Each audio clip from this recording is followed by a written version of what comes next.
What made the people of Israel, what made the people of Judah different than any other people? It was that they were the people that the Lord dwelt among, that he lived with. And now that temple has been burned to the ground, it's been destroyed, all of its glory, all of its majesty.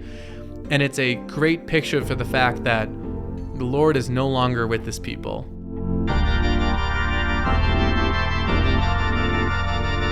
Hello, everybody, and welcome to week 16 of the Renewal Bible in a Year podcast. My name is Pastor PJ Arsvold, and I am thrilled to be back with you as we continue on in the scriptures. And this week, we are finishing up this narrative of this kingdom era, and we're going to start looking into the first of our prophets. And so I'm excited to explore that with you. We're going to get a bit of a hard genre shift this week. But first, we need to pick up with the people of Judah. So just to recap where we ended last week in 2 Kings chapter 17, we ended with the exile of the people of Israel. So the northern kingdom, comprising 10 of the 12 tribes, after rebelling against God, after turning to idolatry and doing wickedness and taking all the abominable practices of the people who were in the land before them, God eventually kicked them out of the land through the power of the Assyrians. So the Assyrians took Israel into captivity, they took them in exile, they dispersed them throughout the land, and they repopulated that northern kingdom. So what once was most of Israel is now Samaria. It's kind of got this mixed situation going on, part Jewish practice or part Israeli practice, part foreign religion practice. So kind of a weird situation up there. They're gone, and it's kind of this big landmark event. But we still have the southern kingdom of Judah, which follows the lineage of David. And so they're not done yet. They're still kicking, and we're going to continue following them today, which is where we pick up in chapter 18. And as we do, we're introduced to the next Judean king, and his name is Hezekiah. Now, Hezekiah, as you will read, is one of the best kings that will come along. And so we're told that he does what is right in the eyes of the Lord, just like his father David. And so we've had, some good kings, we've had some bad kings, but Hezekiah clearly stands kind of above almost all the rest outside of David. Hezekiah is an incredibly good king. And one of the big things that he does that even the good kings before him had failed to do is that he tore down the high places. So you'll remember for a long time, we were told that you'd have these good kings that come along and they'd take down the Asherah poles and they'd remove the Baals from the temple, but the high places would remain. And just a reminder, these high places were places that were high up, usually on a hill or a mountain, to worship, to offer sacrifices. And one of the problems with the high places was that frequently the sacrifices and the offerings made on these places were not to the Lord, right? And so in making the temple, the Lord had centralized worship. The primary place to worship, the primary altar, is in the temple. And so when you have these high places, you get all this other religious practice happening. And so we've been waiting for a king to remove this. And finally, Hezekiah comes along and he does what so many kings before him failed to do. He tears down the high places. And now he doesn't just do that though, because then we're told he actually breaks the bronze serpent. Now, this is crazy. This is such a callback. This goes all the way back to the book of Numbers when the people were grumbling against the Lord and he sent snakes amongst them, and then they cried to Moses for help. And then Moses was told to make a bronze serpent on a staff. And if anyone was bit by a snake, they'd look to that staff and they would be saved from dying from the venom from those snakes. And so they had kept this bronze serpent as kind of a memorial or a reminder of God's mercy. But what we're told is that the people had begun offering sacrifices to it. And so Hezekiah does kind of hard thing to destroy this thing because he sees it as a stumbling block, right? People are worshiping this bronze serpent. And first off, it's a remarkable story because the serpent hasn't really been referenced in quite some time. We didn't, you would have been reasonable to assume maybe it got lost along the way, But I think what it's a good picture of is that even the best things that God gives, things that help us, can become idols in of themselves. So this bronze serpent, which, God gave it to him, so this bronze serpent saved them from dying, right, when they were bit by snakes. When they begin to worship it, that becomes a problem. And so Hezekiah does the great decision, the great thing, to destroy the bronze serpent, break it into pieces, so the people are no longer worshiping it. They're supposed to worship the Lord, not worship the things that the Lord has given to them. And so that's the problem. A contemporary example, I guess, would be anything good that God gives you. If your health becomes an idol, like I'm going to do whatever it takes just to preserve my health above all other things, right? Whether it's my loved ones, my career, my success, financial stability, all of those are good things. But if they ever become the thing that I'm worshiping, the thing that I'm entirely after and devoted to, and everything else is sacrificed in the name of obtaining or preserving this thing, then that's a problem. Those are gifts from the Lord, and they should point us to the Lord, right? The bronze serpent was supposed to serve as a memorial and a reminder. Remember how good the Lord is, but the bronze serpent itself became an idol, so it had to be destroyed. So Hezekiah here, he's a really good king. And again, one of the things you see here is, we'll talk about this a little bit more when we transition into our next book of the Bible. But obviously, as we're in the book of Kings, we're following primarily the kings of these nations, of Israel and of Judah. And we see just the immense role that these kings have on the religious life of their subjects, their people. So when you have a king who removes high places and destroys the bronze serpent, lo and behold, guess what? It seems like people are worshiping the right way because they don't have another option, right? When you have kings that are not only allowing, but sometimes even creating temples to Baal, like in the case of Ahab in the north, people are being led into idolatry and falsehood. So Hezekiah is a huge blessing to his people and a huge blessing from the Lord to the kingdom. And then we get a little bit of a recap of the northern kingdom being taken in exile by the Assyrians. And then we're told that the Assyrians turn their sights towards Judah. So the Assyrians who just wiped out the northern kingdom of Israel, now we're told that they come for Judah, towards Jerusalem. And this is one of Hezekiah's big mistakes. Is the first thing he does is he tries to pay them off. So again, we've talked about this before. One of the key features of a king, think back to David and Goliath, is a king who trusts the Lord and trusts that he will deliver and does not trust in man. So what's always a terrible sign is whenever a king tries to pay off a foreign power or hire a foreign power using their treasuries, but especially the treasuries of the house of the Lord. So we're told that Hezekiah, he strips gold from the doors to pay off the Assyrians. So again, you want to talk about Hezekiah stands above pretty much all the rest. Good king. This is one of his not so great moves, is that he actually tries to pay off the Assyrians using the gold from the temple. That's pretty symbolic, right? I'm going to take this gift to the Lord and I'm going to go try and hire this or pay off this enemy. Now, it doesn't stop the Assyrians from coming. The Assyrians still show up and come to attack Jerusalem and Judea. And so you get this whole situation where you have this leader, Sennacherib, who's king of Assyria, comes and he is sieging the city. So again, just a reminder, to siege a city, the city's kind of locked up, they close their gates, and you're just trying to starve them out. You're just trying to surround them until they have no food, no water. And he's kind of mocking the Lord. He's mocking the people. You have Rabshakeh, who's kind of like this army commander. And he's saying, say to Hezekiah, right? Do you think that you can stop us? Right? And he accuses them of trusting in Egypt. So trying to hire Egypt. Says that basically can't, that's not going to help you. Compares them to a broken reed. So think of like a sharp stick that's been broken. Like if you lean on it, it's just going to stab your hand, right? There's nothing really to lean on there. It's going to hurt you. And basically, it's amazing because he just keeps mocking the Lord. He says, look at all these other gods that we've destroyed. Did you think the gods of this nation or that nation could save them, right? And Hezekiah, he's taken on all your high places. Do you really think Yahweh can save you? So he's really mocking. He's mocking Hezekiah. He's mocking the people, but importantly, he's mocking Yahweh. Or he's mocking the Lord himself. So he's basically then telling them, like, I know you don't have soldiers. I would be willing to give you a ton of horses if you'd have enough people to even set upon them, enough people who can ride horse and fight. And then we're told that you have these people in Jerusalem who are like, hey, can you speak in Aramaic and not in Hebrew? Because we don't want the people in here to know what you're saying.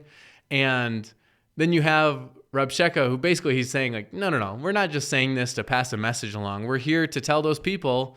We know they can hear us because, again, people live in the walls. They have houses built into the walls. There's people within earshot. And he says, we want them to know that one day they're going to be eating dung or drinking urine. Like, it's just this graphic picture of poverty, right? We've got you surrounded. And he's trying to strike fear in the people, but the people remain silent. They stay quiet, which is good. And then Rabshakeh, he goes so far to say basically, hey, all of you people of Jerusalem, like come on out and we'll give you each your own fig and we'll take you to a place where you can, just drink of water of your own cistern. You'll have grain and wine and bread and olive trees and honey, and you may live and not die. And what's so interesting about this is he is basically promising them a promised land. I mean, just think about this. So this Assyrian commander, right? He's just trying to get them to come out, but he's promising them, we'll get you set up in a good, peaceful, profitable, abundant land, which is what God had done for the people to bring them into the promised land in the first place, right? A land flowing with milk and honey, and this picture of, sitting under your tree and eating its fruit. And so he's trying to tempt them to lose faith in the Lord and instead obtain security and peace and prosperity by giving themselves over to this enemy. Now, again, thankfully, the people remain quiet. They don't say anything and they hold fast. But it's just a good reminder of how often the devil or the world tempts us with a counterfeit of what God gives. God gives true life-giving abundance, right? That doesn't always mean earthly prosperity, but he gives what is truly good. And the world and Satan offer counterfeits. They offer a version of that. Say, you want the good life, come do what we do. Come turn yourself over to us instead of trusting in the Lord. But thankfully, Hezekiah and the people are wiser than that. So then in chapter 19, you have Hezekiah going to the temple. He's forlorn. I mean, again, he's trusting the Lord. He's calling upon the Lord, but he's also fearful because he's in a bad situation. He goes to the temple, and then we have this prophet show up who is incredibly important, and his name is Isaiah. Isaiah, the son of Amoz, A-M-O-Z. And Isaiah, we're going to read starting the book of Isaiah this week. And so Isaiah is a key figure. It's actually really perfect timing that he's introduced at this point in the story.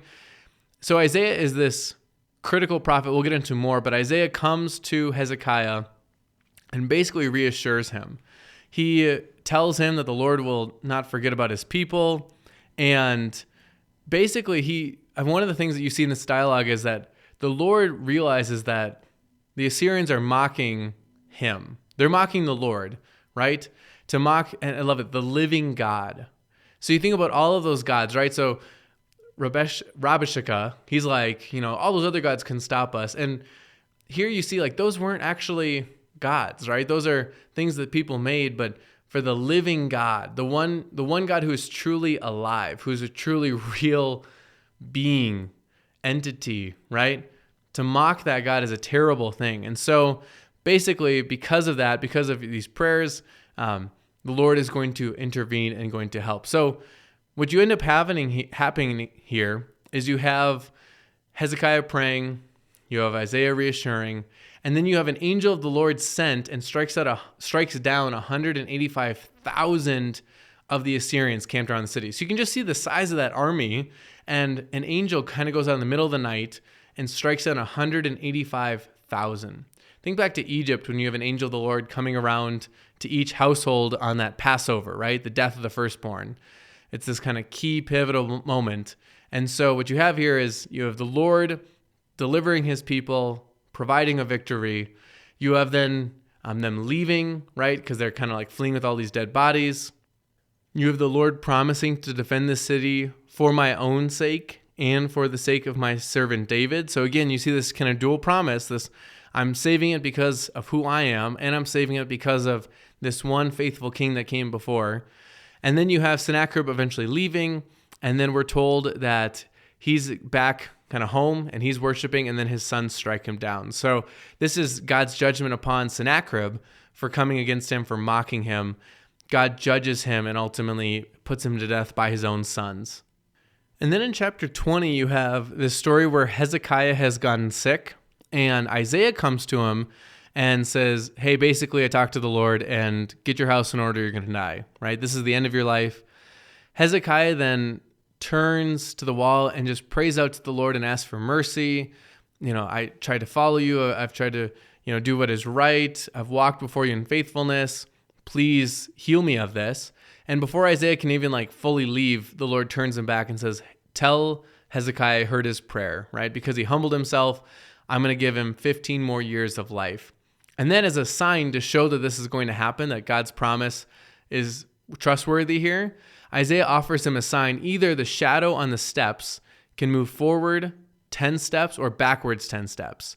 So what does this mean? Either, if you think of the sun casting a shadow through a window or something, either it can move forward 10 steps, meaning that you can almost speed time forward, right? Just jump ahead. Or it can go backwards 10 steps. So as if the sun, which was setting, starts to rise again. And Hezekiah says, well, it's not much to go forward, right? That's how things normally go. So how about backwards? And so we're told that the sun and the shadow goes back up 10 steps. So what does this mean? This means that, the earth would have, in a moment, just stopped rotating, its normal rotation, and quickly gone back a little bit, which, what does that do to things like oceans and stuff? Or I don't know, but it's kind of a remarkable thing for God to offer, right? No small thing for God to say, I'm going to tweak the rotation of the earth to show you of my promise of life, that you're going to recover, you're going to be okay. So Hezekiah ends up living 15 more years.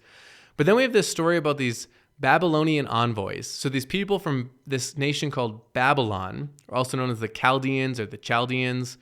So these Babylonians, they come from this far-off nation, and they had heard that Hezekiah was sick, so they offered him gifts.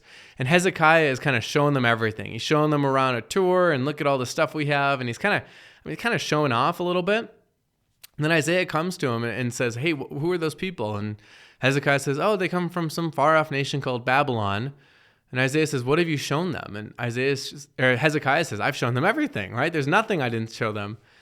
And Isaiah tells him that there is a day coming when those Babylonians, not those people specifically, but those people, right, the Babylonians, are going to carry off everything they saw, right? Everything's going to be taken away and carried off to Babylon.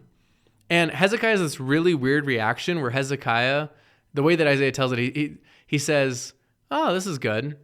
Which you're like, wait, well, that's not a good thing. But then we're told that Hezekiah thought well, at least it won't happen in my day, which it's like, come on, man. No, right? So much of the Bible and so much of God's faithfulness and promises are built off somebody's faithfulness transferring to future generations, right? I'll show steadfast love and faithfulness to thousands of generations. So you're like, come on, Hezekiah. It's not just about you don't have to endure this. You don't want this to ever happen to your people. But regardless, we get a preview now of what's going to come here in this week's readings, because you have these people, this new nation pop up on our map called Babylon, and Babylon's going to be a big player here in just a little bit. And then chapter 20 ends with Hezekiah dying, which leads us to chapter 21, where we have his son taking over, named Manasseh. Now, out of all of the southern kings, there's some pretty rough ones. Manasseh reigns up there with some of the absolute worst. And so he did what is evil in the sight of the Lord, according to the despicable practices of the nations, whom the Lord drove out before the people of Israel. So again, this is one of the big things. When you go to the promised land, don't do the practices that those people do. And we're told that Manasseh did all of those. And on top of that, he rebuilt the high places, which is just so frustrating, right? We've been waiting so long for somebody to remove those dang high places. Hezekiah does it, and then his son takes over and he rebuilds them, right? He erects altars for Baal. He makes an Asherah, just as Ahab had done. So again, we're seeing that he's very Ahabish, right? Just like the evil, wicked northern king.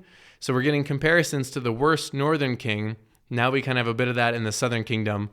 And he worships the whole host of heaven. So he's worshiping the stars, the moon, the sun, right? We talked about the bronze serpent being a thing made by God that the people were worshiping.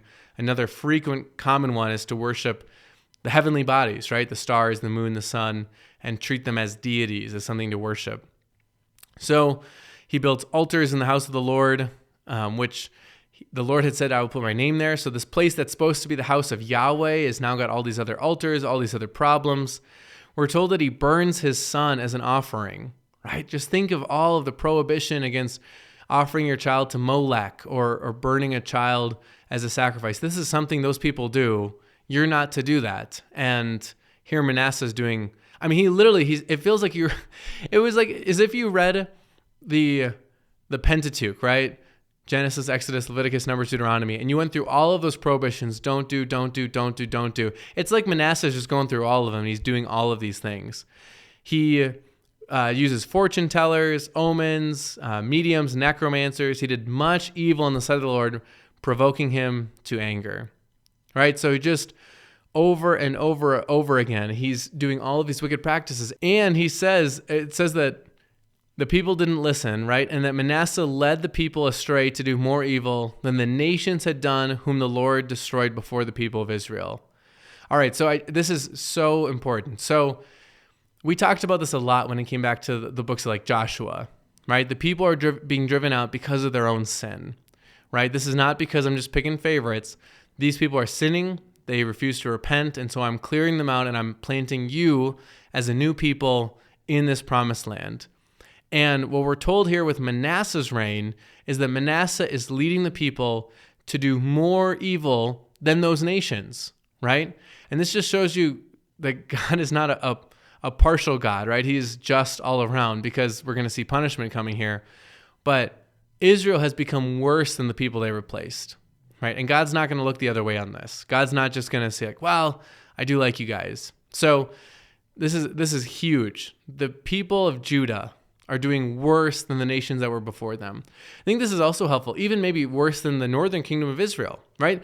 As we've gone through these kind of two kingdoms, the northern kingdom was pretty bad the whole way. The southern kingdom had some rough patches, but generally good kings, right? We had people like Asa. We just had Hezekiah, generally good.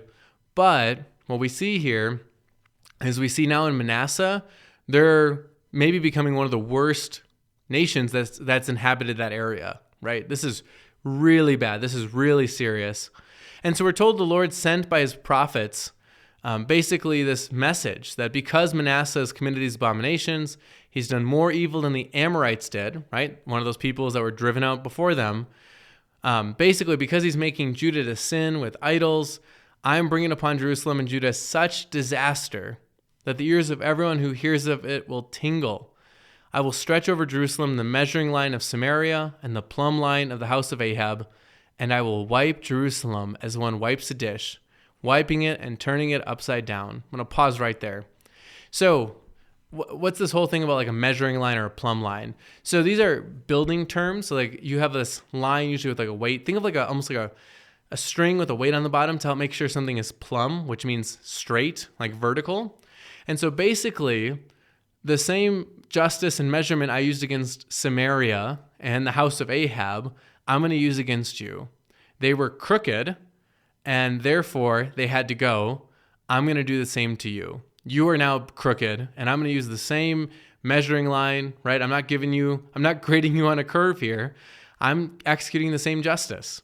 And I'm going to wipe you as one wipes a dish, turning it upside down. I mean, just, again, you just think of that picture of just washing a bowl or a plate off, scrubbing it clean. And he's saying, that's what I'm doing. You're so filthy and so messy. I'm going to have to flip you upside down and scrub every last inch because of your wickedness.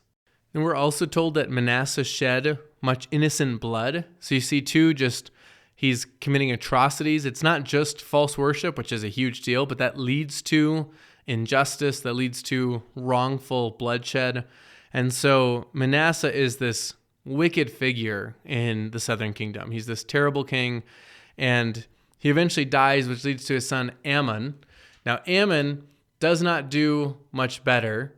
We're told that he does what is evil in the sight of the Lord, as Manasseh his father had done, right? So he walks in all the ways of his father, serves these idols. He abandoned Yahweh, the God of his fathers, and eventually his servants conspire against him, and they put him to death. But then the people of the land strike down those who had conspired against the king. So he only lasts 2 years because there are some who conspire against him. Nevertheless, he dies, and then his son Josiah takes over. Now, as we get into chapter 22, then we have King Josiah. Now, that is a name that we have heard before. Now, you may or may not remember this, but way back, if you go all the way back to 1 Kings chapter 13, when the kingdom first split, okay? If you remember, there was King Rehoboam, the son of Solomon, and he refused to go easy on the people, so the northern kingdom broke away under King Jeroboam, right? Jeroboam makes these golden calves, and he's worshiping in a town called Bethel, this golden calf, and there's this man of God who shows up and prophesies that one day somebody's going to come and destroy this altar and burn bones on it, and his name will be Josiah. So right away, there's a little bit of a ears perk up. Wait a minute. There was a prophecy about a king Josiah who's going to do something. So this is a little bit of glimmer of hope in the midst of two really bad kings, right? We just had Manasseh. We just had very short Ammon. Now we have Josiah, who takes over when he's only 8 years old, which makes sense because his dad, only reigned 2 years and then was put to death by conspirators. So it's not like he had a long tenure for his kids to grow up. So Josiah's only 8. He's this little boy when he starts off. And we're told that one of the first things we're told is that in his 18th year of his reign, so now he's 26 or so, he basically sends to have the temple repaired. And so again, with all of the evil that's been going on, the temple's in kind of disarray. So he has them to start working on that. They want to start fixing it up, cleaning it up. And then what ends up happening is they're cleaning it up, they're working on it, and then they find this book of the law in the house of the Lord. So what do they find? They find presumably the first 5 books of the Bible, the Pentateuch: Genesis, Exodus, Leviticus, Numbers, and Deuteronomy. Some scholars will say that it was likely just Deuteronomy, but regardless, he gets this scroll of what we know as some of the scriptures, reminding them about God's law and the law given through Moses. And so what happens is they read this. First, they read it to themselves. And then after Hezekiah reads it, he reads it to Josiah. And Josiah immediately realizes, oh my gosh, the Lord must be so angry with us. Now, this is such a good, proper response, right? So he hears Moses' words and the Lord's commands going into the promised land and how you're supposed to be living and acting over there. And he looks around at the current state of Judah and says, we're not doing that. We haven't been doing that. Our fathers have not been doing that, right? I mean, his grandfather is Manasseh, right? And his whole life, he only knew Manasseh and Ammon, his father. He's like, we're not following the Lord wholeheartedly. We're not following all these statutes and these commands. So he asks for them to inquire of the Lord. We're told that this prophetess Huldah basically tells them that because of all the wickedness of Judah, the Lord is going to judge them. But because Josiah has humbled himself, because he is kind of pleaded with the Lord, it's not going to come to pass in his day. And so Josiah is seen as this great figure of faith that hears the word of the Lord and responds to it and wants the people to respond as well. So then in chapter 23, that leads us to Josiah basically calls for all the elders of Jerusalem and Judah to come, and he has the book read aloud. So everybody, you need to hear what we're supposed to be doing. You need to realize how far off we've gone. And then he begins these reforms. So he begins taking down these idols. He begins destroying them, burning them. And he tears down that altar of Jeroboam, right? Which was that prophecy way back in 1 Kings chapter 13, right? Generations ago, he fulfills that. And ultimately then is this, finally, we're done with this kind of golden calf altar up there that's been going on. He institutes the Passover, right? Or reinstitutes it, I should say, because we're told that it hadn't really been practiced since the time of Judges. So basically, when the people got to the promised land, there hasn't really been Passover, which is crazy, right? This was an annual feast. Just think about that for a moment. Think of how big the Exodus was, how important the Passover was. And the people of God hadn't practiced it in the whole kingdom period, right?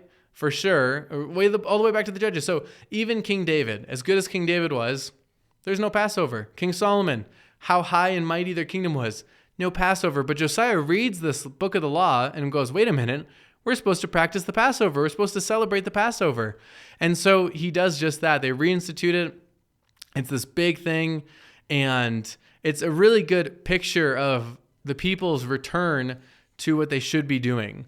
And Josiah then puts away those mediums and necromancers again, the household gods, the idols, the abominations that are seen. Basically, he's trying to get back to what are we supposed to be doing here? All of these other things that have been added, all of these other sins, these wrongs, we need to get rid of them. And so we're told here, before him, there was no king like him, who turned to the Lord with all his heart and with all his soul and with all his might, according to all the law of Moses, nor did any arise after him. So again, we've had some high points. David as again kind of the king of all the kings. Hezekiah, incredible, awesome, finally took down the high places. Likewise, Josiah is this king who hears the word of the Lord and repents on behalf of the whole people and takes drastic action to make things better. He does stand above almost all the rest. Now, we're told right after we're told that there's like no king after him who's like him, who turns to the Lord with all of his heart. We're told, this is chapter 23, verse 26, still the Lord did not turn from the burning of his great wrath, by which his anger was kindled against Judah because of all the provocations with which Manasseh had provoked him. So, just what we see here, Josiah doing so good. But just like that prophetess Huldah said, the Lord is still angry with Judah for all of the sin that has happened, right? The underlying problem has not been completely fixed yet. Josiah did some incredible reforms, but he can't fix this underlying issue that Judah has been plagued with, that the people of God have been plagued with. So then at the end of Josiah's life, we're told that he dies by this Pharaoh Necho. So Pharaoh Necho kills him, and then Pharaoh Necho takes his son, Jehoahaz, who takes over as king, and Jehoahaz only gets 3 months because Pharaoh removes him. So this is Josiah's son. We're told that Jehoahaz does what is evil in the sight of the Lord, so he doesn't get a long reign, but nevertheless, not like Josiah, he's not a good king.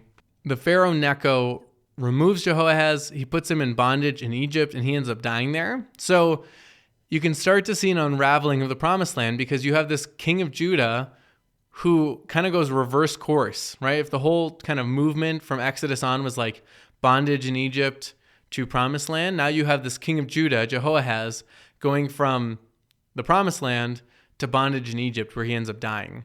So Jehoahaz is starting to tell us like things are not good, right? All of that judgment against Manasseh and Judah is coming to fruition. So what ends up happening is basically Necho establishes Jehoahaz's brother, Eliakim, which is another one of Josiah's sons. He establishes him as king in Judah, and he changes his name to Jehoiakim. So now you have Jehoiakim as the king in Judah. Pharaoh then puts a tribute on Judah. So again, a reminder, this is when it's basically like a nation who's stronger saying, we won't destroy you as long as you pay us, right? You give us resources every year, and basically we're taxing you, and then we'll not destroy you, right? Because we're bigger, we're stronger.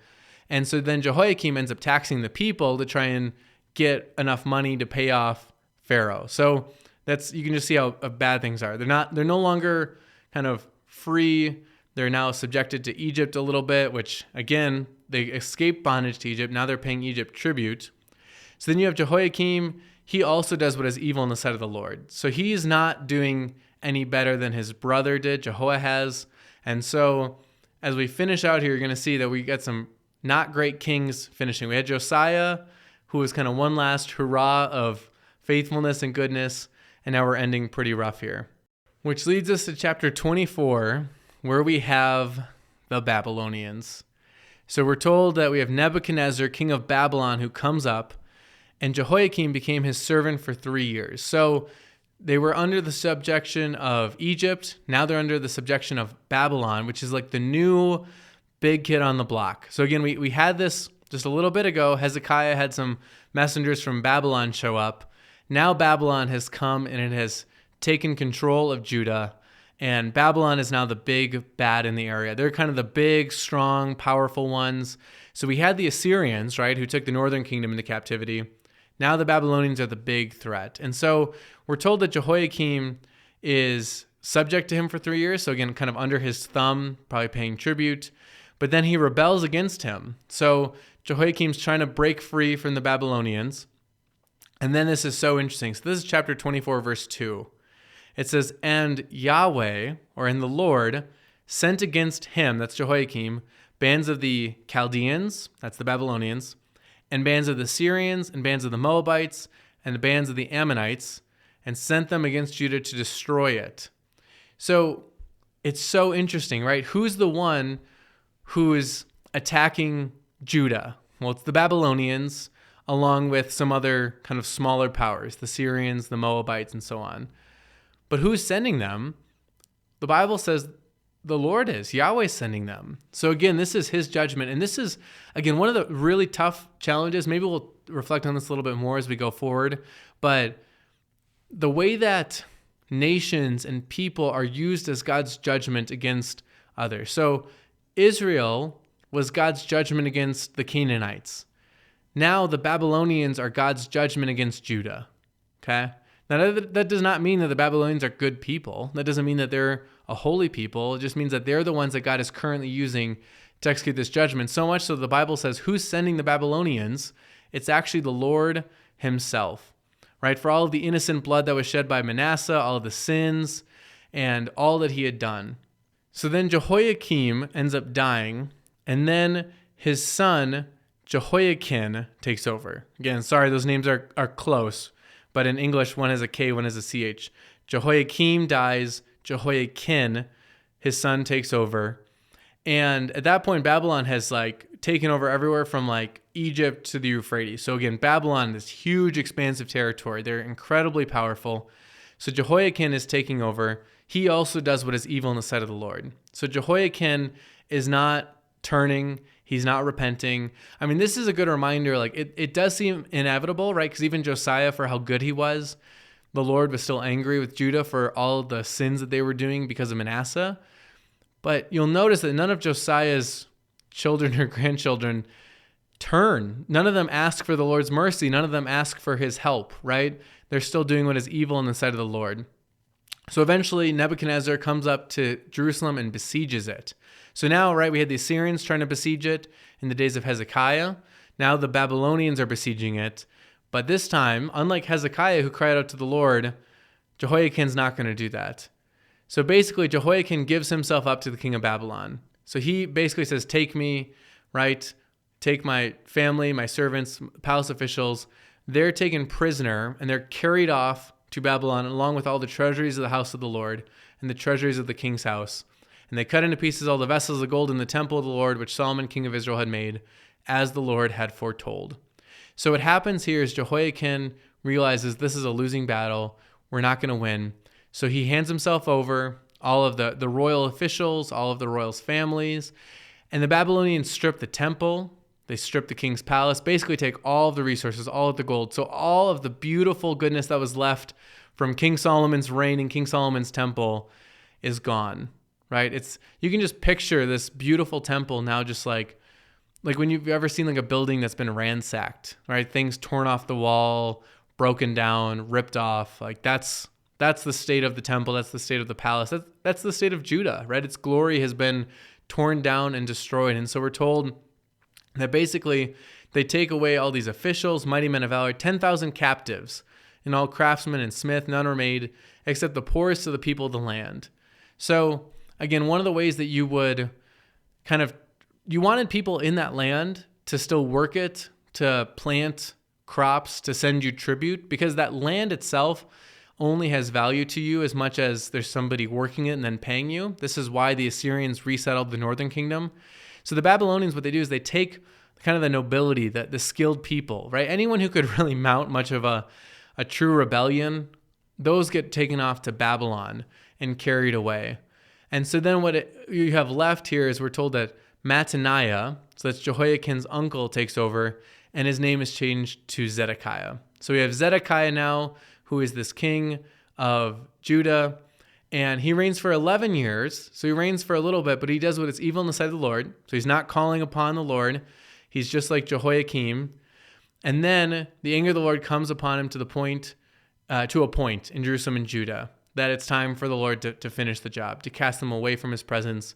So Zedekiah rebels against the kingdom of Babylon. So Babylon had set up Zedekiah as king, kind of like how Pharaoh Necho had removed one king and put up a king that he thought he could work with.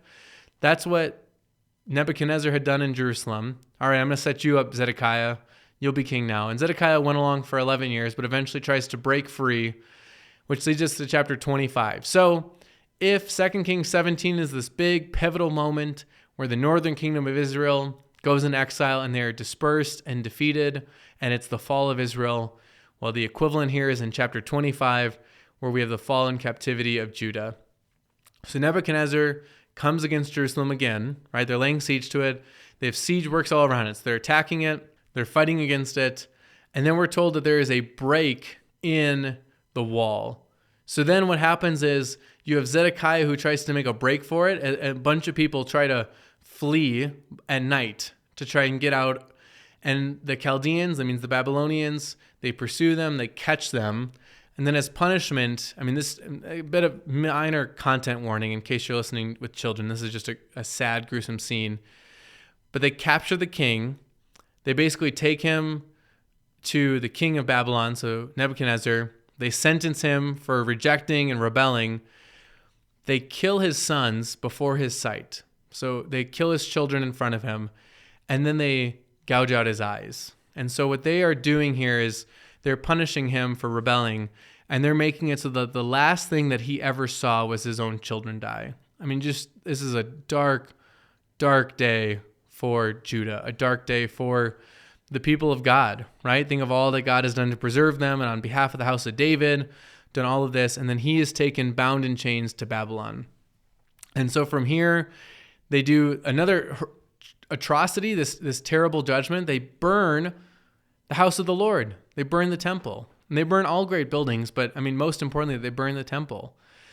What was the temple? What is the temple? The temple was where God was with his people. What makes this people different? This is what Moses said way back in Exodus when the Lord's like, I can't go with you because these are stiff-necked people. I'm going to just consume you with fire. Well, we're seeing that play out here. But Moses has said, what makes us distinct other than you are with us, right? What made the people of Israel, what made the people of Judah different than any other people? It was that they were the people that the Lord dwelt among, that he lived with. That's what made them unique. That's what made them distinct. And where did you find that? Where do you see that? You see that in the temple. That's where the glory of the Lord filled, right? When Solomon dedicated that temple and this glorious cloud filled it so nobody could stand and minister in there because the Lord was so present in his temple, in that Holy of Holies. And now that temple has been burned to the ground. It's been destroyed, all of its glory, all of its majesty. And it's a great picture for the fact that the Lord is no longer with this people, right? This is the final judgment here for this era of the people of Judah, right? God was faithful to them. On behalf of David, he put up with a lot for quite a while. But in the end, their sins, their rebellion, their evil received judgment. And just like we just read with Manasseh, they did more evil than all the people who were there before them. And what happened to the people there before them? They were kicked out of the promised land. So what happens to them now? They're kicked out of the promised land. They're taken into exile. And so the people are walked off into Babylon, except for some of the poorest who are left to tend to fields and such. So that way the Babylonians can make money off the land. And so it's this really sad moment. The temple is gone. All of the beauty and the glory, the majesty of Jerusalem and of the kingdom of Judah and the kingdom of Israel is now gone. They take all the vessels of the temple. They take everything of it. And that's the end of this era, the end of this temple era, the end of this kingdom era. It's a sad conclusion, right? We've watched this people who were in slavery in Egypt be freed, led through the wilderness, go to the promised land, right? And through so many different eras, the judges, King Saul, King David, King Solomon, the splitting of the kingdoms, God has continued to be merciful, to forgive, to call them back to himself. And eventually they just wouldn't. And so the judgment that God warned them about ultimately comes and they're taken off in exile. And so to understand the history of God's people, you need to understand this part. So the northern kingdom of Israel, they are scattered. They're basically no more. Just those 10 tribes and what we think of as Israel in that sense is gone. The southern kingdom of Judah is now in exile. There's a few people inhabiting the land, but the majority of the people, especially the people of governmental, religious prominence, skills, education, those kind of things, they're all taken into exile. They're living in Babylon as captives, right? This is a Babylonian captivity. And then as the book closes out, we're told that this man, Gedaliah, is made governor over the land. So notice he's not a king anymore. Zedekiah was the last king. He's a governor because this is now a Babylonian state that you have a local leader, local authority, but you don't have a king anymore. This is not a standalone kingdom. That's really important. So Gedaliah becomes governor. We're told that he's eventually put to death. There's kind of this conspiracy against him. Those people flee to Egypt. And Jehoiakim, this king, right, who turned himself in, he ends up getting freed from jail and kind of gets to sit at Nebuchadnezzar's table. So the King Nebuchadnezzar is actually pretty favorable to him. And it's kind of a weird way to end the book, but you just kind of are left with kind of the devastation and the new territory. So the people of God are primarily now in Babylon. The people of God are primarily not in the promised land. And the promised land is in shambles, it's in rubbles, and it's just a mess. So that ends the book of 2 Kings. That ends the kingdom era, 1st and 2nd Kings. As we go forward, now if you're flipping through your Bible, the next book that you would come to would be 1st Chronicles. We're going to do something a little bit different. There's lots of ways that you can read through the Bible. You can read through cover to cover. You can read chronologically. There's some advantages to that. What we're going to do is that we're going to save 1st and 2nd Chronicles for the end of the Old Testament. Now, I'm not saying that's the best way. That is one way. And I think the reason why this reading plan is laid out that way is because Chronicles does a good job of a kind of a big picture recap of the Old Testament. Now, it doesn't necessarily go all the way to the post-exilic period, right? Post-exile, post-Babylon. But what the book of Chronicles does is it reminds us all the way back from Adam to the period of the kingdom. So it's going to revisit a lot of the events that we just visited. So what we're going to do now is we're going to shift gears and we're going to go look at most of the prophets. Hey everybody. So as we were recording this episode, our section on Isaiah got pretty long because we tried to introduce how to read the prophets. We try to introduce Isaiah, and then we have some big important passages in that. And so the Isaiah section of this podcast was basically the length of a full podcast. And so what we're going to do is we're going to split this week's up into 2 parts. This will be part 1, covering the end of the 2 kingdom era and the kingdom era, really. And in a couple days, we'll release the second part covering the beginning of the book of Isaiah. Along with that, we'll have our question answered at the end of that part 2. But regardless, thank you for listening. And I do want to still leave you with this blessing as we always do. So may the word of Jesus renew you day by day unto life everlasting. Take care.